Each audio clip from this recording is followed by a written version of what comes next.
제7장 동역자 된 종들. 1829년의 봄은 5월까지도 춥고 습한 날씨가 계속되었다. 하모니 인근의 농부들은 날씨가 포근해질 때까지 파종을 미룬 채 집안에서만 생활했다. 그리고 그 쌀쌀한 봄 동안 조셉과 올리버는 번역일에 온 힘을 쏟아부었다. 이제 조셉과 올리버는 예수께서 예루살렘에서 돌아가셨을 당시 니파이인과 레이멘인들에게 일어났던 일들에 대한 기사를 번역하고 있었다. 기록은 그때 그곳에서 큰 지진과 폭풍이 일어나 사람들이 두려움에 떨고 지형이 뒤바뀌는 일들이 일어났다고 전했다. 일부 성읍은 땅 밑으로 가라앉았고 또 불에 타버린 성읍도 있었다. 몇 시간이나 천지를 가르는 듯한 번개가 치고 태양이 자취를 감추어 세상은 짙은 어둠에 휩싸였다. 살아남은 사람들이 죽은 이의 이름을 부르며 울부짖는 날이 사흘간 지속되었다. 그리고 마침내 어둠을 뚫고 예수 그리스도의 음성이 들려왔다. 너희는 이제 내게로 돌아와 너희 죄를 회개하고 돌이켜 내가 너희를 고치게 하지 아니하려느냐. 구주께서 어둠을 몰아내셨고 백성들은 죄를 회개했다. 얼마 후 사람들은 풍유라 불리는 땅의 성전으로 모여들어 눈앞에서 일어난 이 믿기 힘든 일들을 서로 이야기했다. 그리고 그때 그들은 하늘에서 내려오시는 하나님의 아들을 보았다. 그분은 말씀하셨다.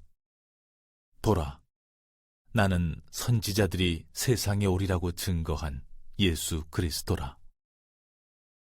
그리스도는 한동안 이 백성과 함께 지내시며 당신의 복음을 가르치셨다.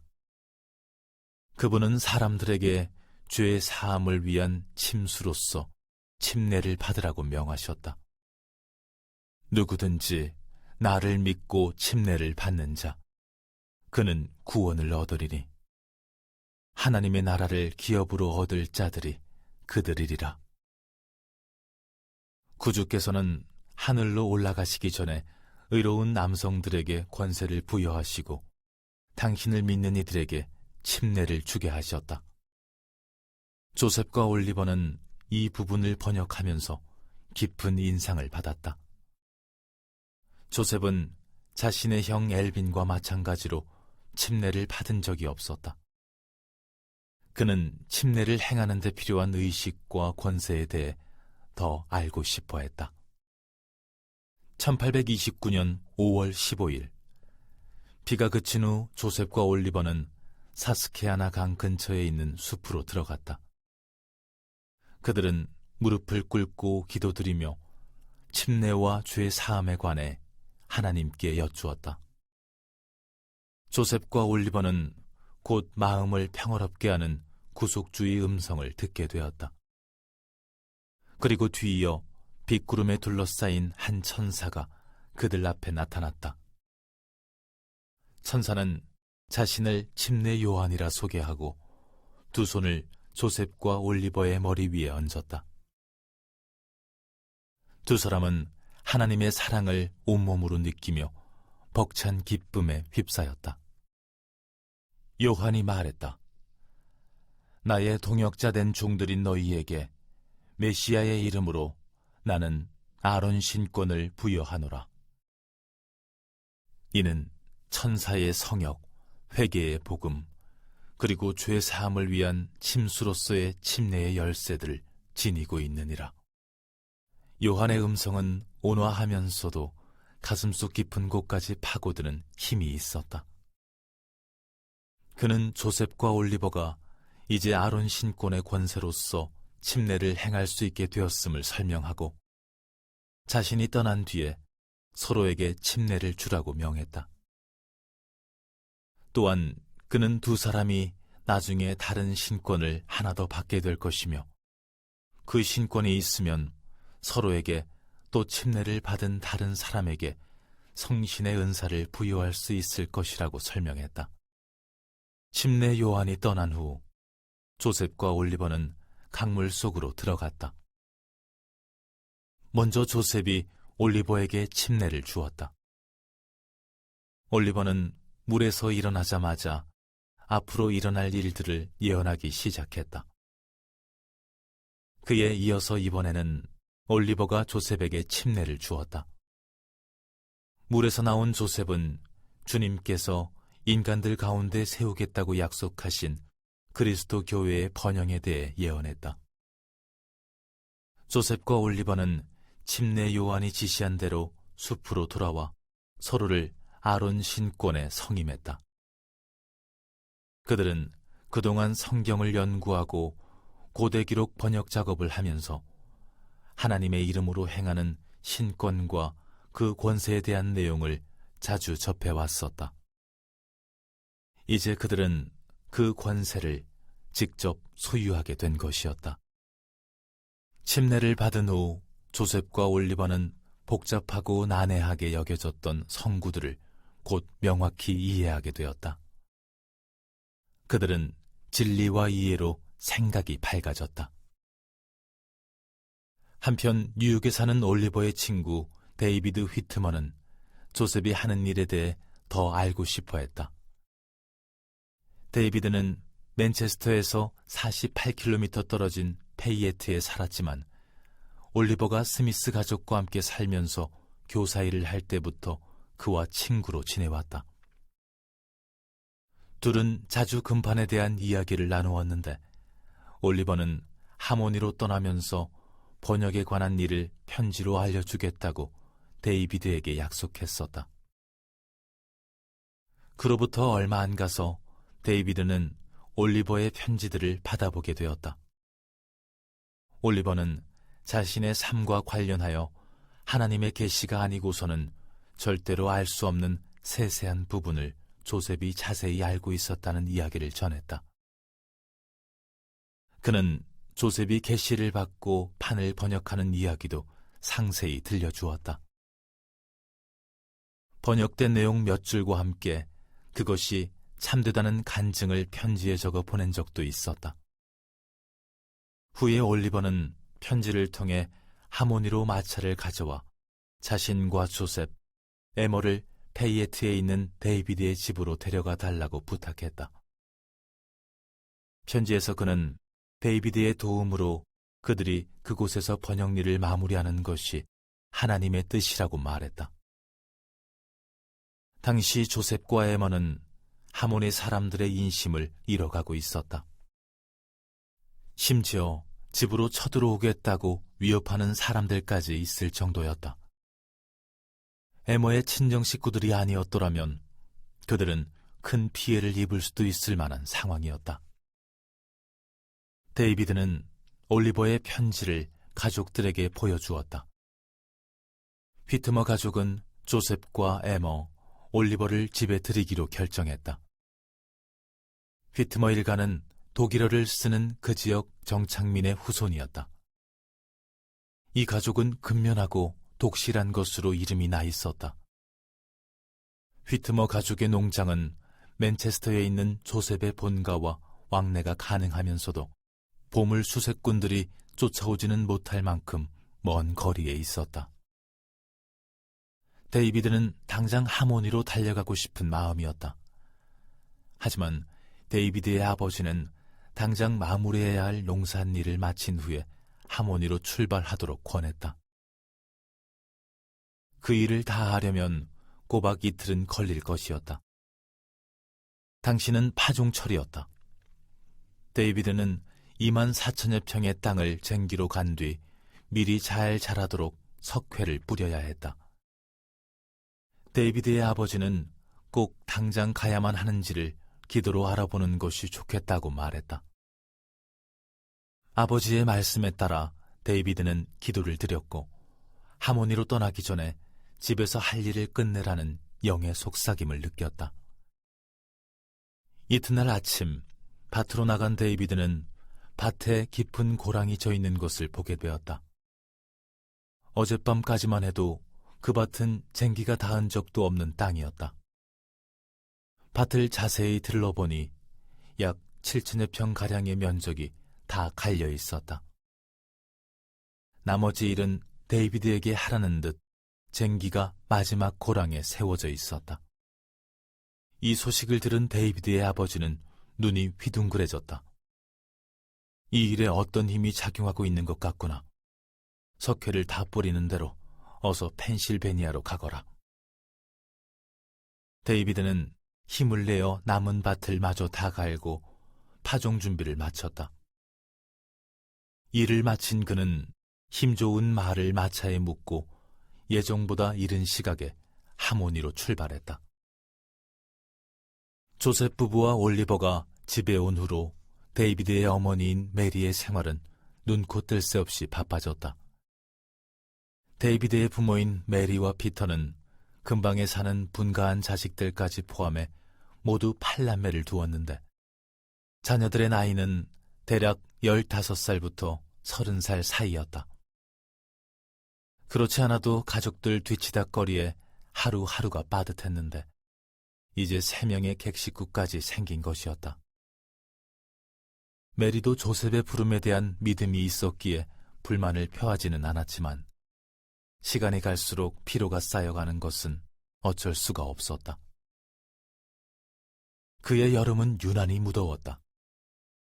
메리가 빨래와 식사 준비 등으로 바쁜 시간을 보내고 있을 때 조셉은 위층 방에서 번역에 몰두했다. 보통은 올리버가 서기 일을 했지만 에머나 휘트머 식구 한 명이 펜을 들고 순서를 넘겨받을 때도 있었다. 조셉과 올리버는 때로 번역일로 머리가 무겁고 피곤할 때면 가까운 연못으로 나가 물수제비를 뜨곤 했다. 메리는 허리를 펼 새도 없이 매일 일했다. 늘어난 집안일은 이제 메리가 감당하기 버거울 정도가 되었다. 어느 날 메리가 외양간 옆에 나와 있을 때 백발을 하고 어깨에 큰 주머니를 맨 한 남자가 메리 앞에 나타났다. 낯선 사람의 등장에 메리는 더럭 겁이 났지만 그가 다가오며 친절한 목소리로 말을 건네자 곧 마음이 놓였다. 그 남자는 이렇게 말했다. 내 이름은 모로나이라. 그대는 마땅히 해야 할 일 외의 일까지 하느라 몹시도 지쳐있도다. 모로나이는 메리가 보는 앞에서 주머니를 내려 열어보였다. 모로나이가 말했다. 그대는 정말로 충실하고 부지런히 일하였다. 그러므로 이제 그대는 신앙이 강건해지도록 증거를 받는 것이 마땅하도다. 모로나이가 주머니에서 꺼낸 것은 금판이었다. 그는 금판을 들고서 메리가 거기 적힌 것들을 볼 수 있게 한 장 한 장을 넘겨주었다. 금판을 마지막 장까지 다 보여준 뒤 그는 인내와 신앙으로 이 뜻하지 않은 어려움을 조금만 더 견디라고 메리를 격려했다. 그리고 그는 그렇게 할 때 메리가 받게 될 축복을 약속했다. 잠시 후 모로나이가 떠난 자리에 메리는 홀로 남아 있었다. 할 일은 여전히 많았지만 이제는 그 일들이 힘들게 느껴지지 않았다. 휘트머 가족의 농장에 머무는 동안 번역 작업은 빠르게 진행되었지만 종종 고비가 찾아올 때도 있었다. 번역이 아닌 다른 일들로 머릿속이 어지러울 때가 있었고 그럴 때면 조셉은 영적인 것들에 집중하기가 힘들었다. 휘트머 가족의 아담한 집은 항상 분주하고 소란스러웠다. 이곳에서는 하모니에서만큼 사생활을 보호받기가 어려웠다.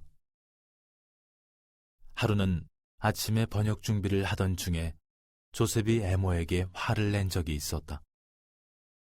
그는 곧 위층으로 올라가 올리버와 데이비드와 같이 작업을 시작하려 했지만 단 한마디도 번역할 수 없었다. 결국 조셉은 밖으로 나와서 과수원으로 들어갔다. 그는 그곳에서 1시간가량 머물며 하나님께 기도드린 뒤 집으로 돌아와 에모에게 사과하고 용서를 구했다. 그런 다음에야 그는 평소처럼 판을 번역해 나갈 수 있었다. 조셉은 이제 기록의 마지막 부분을 번역하고 있었다. 니파이의 작은 판으로 알려진 이 부분은 번역한 책의 첫 부분에 수록될 것이었다. 전에 번역했다 잃어버린 부분과 비슷한 내용이 기록된 이 작은 판에는 니파이라는 젊은이의 이야기가 담겨 있었다. 니파이의 가족은 하나님의 인도로 예루살렘을 떠나 새로운 약속의 땅을 찾아간 사람들이었다. 이 판은 금판 기록의 시초를 밝히고 니파이인과 레이멘인 사이에 벌어진 싸움이 어떻게 시작되었는지를 설명해 주었다. 그리고 이 판에는 그 무엇보다도 중요한 내용, 즉 예수 그리스도와 그분의 속죄에 대한 강력한 간증이 기록되어 있었다. 조셉은 판의 마지막 장을 번역하면서 이 기록의 목적과 제목이 설명된 부분을 보게 되었다. 그는 이 책이 그 기록을 엮은 고대의 선지자이자 역사가의 이름을 따서 몰몬경이라는 이름이 붙여졌다는 것을 알게 되었다. 조셉은 몰몬경을 번역하면서 자신이 하나님의 사업에서 장차 해야 할 일들을 깊이 알게 되었다. 몰몬경에는 조셉이 성경에서 배웠던 기본적인 가르침과 함께 예수 그리스도와 그분의 복음에 대한 새로운 진리와 통찰이 담겨 있었다. 후기에 대해 언급된 구절도 있었다. 거기에는 조셉이라는 이름의 택함받은 선견자가 주님의 말씀을 세상에 전하고 잃어버린 지식과 성약을 회복하리라는 것이 예언되어 있었다. 또한 니파이는 학식 있는 사람들은 읽을 수 없는 봉인된 책에 대한 이사야의 예언을 상세히 기술했다. 조셉은 그 예언을 읽으며 마틴 해리스와 안톤 교수가 나누었던 대화를 떠올렸다. 그는 오직 하나님만이 땅속에 있던 이 책을 세상에 내놓으시고 마지막 날에 예수 그리스도의 교회를 세우실 수 있다는 확신을 얻게 되었다. 번역이 마무리되어 가자 조셉과 동료들은 몰몬경과 여러 계시에서 언급된 3명의 증인에게 금판을 보이겠다고 하신 주님의 약속에 주의를 돌리기 시작했다. 그 무렵에 조셉의 부모와 마틴 해리스는 휘트머 농장에 와 있었다. 어느 날 아침 마틴과 올리버, 데이비드는 자신들이 그 증인이 되게 해달라고 조셉에게 간청했다. 조셉이 이 문제로 기도드리자 주님은 그들이 전심전력으로 그분께 의지하고 진리를 간증한다면 그 판을 보게 되리라고 응답하셨다. 조셉은 특별히 마틴에게 이렇게 말했다. 하나님 앞에 자신을 낮추어야 합니다. 그리고 할 수 있다면 형제님이 지은 죄에 대한 용서를 받으셔야 합니다. 몇 시간 뒤 조셉은 3사람을 데리고 휘트머 집 근처에 있는 숲으로 갔다. 그들은 무릎을 꿇고 서로 돌아가면서 주님께 판을 보여주시기를 기도드렸다. 하지만 그들에게는 아무런 일도 일어나지 않았다. 4사람은 다시 한 번 기도했지만 이번에도 마찬가지였다. 마침내 마틴이 자리에서 일어섰다. 그는 하늘이 열리지 않는 것은 자신 때문이라고 말하며 자리에서 물러났다. 조셉과 올리버, 데이비드는 다시 기도에 집중했고 곧 천사가 밝은 빛을 발하며 그들 위로 나타났다. 천사는 판을 들고서 3사람이 판에 새겨진 것들을 볼 수 있도록 판을 한 장 한 장 넘겨주었다. 그런 다음 천사 옆으로 탁자 하나가 나타났다. 탁자 위에는 몰몬경에 나오는 고대의 유물들이 놓여 있었다. 그들은 해석기와 가슴판, 칼, 그리고 니파이의 가족을 예루살렘에서 약속의 땅으로 안내했던 그 놀라운 방향구를 자신들의 두 눈으로 생생히 보았다. 그때 하나님의 음성이 들려왔다. 이 판들은 나의 권능으로서 드러났으며 나의 권능으로서 번역되었느니라. 너희들이 본 번역은 정확한 것이라.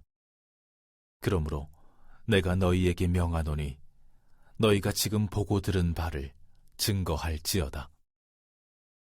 천사가 떠난 뒤에 조셉은 숲속 깊은 곳으로 들어갔다.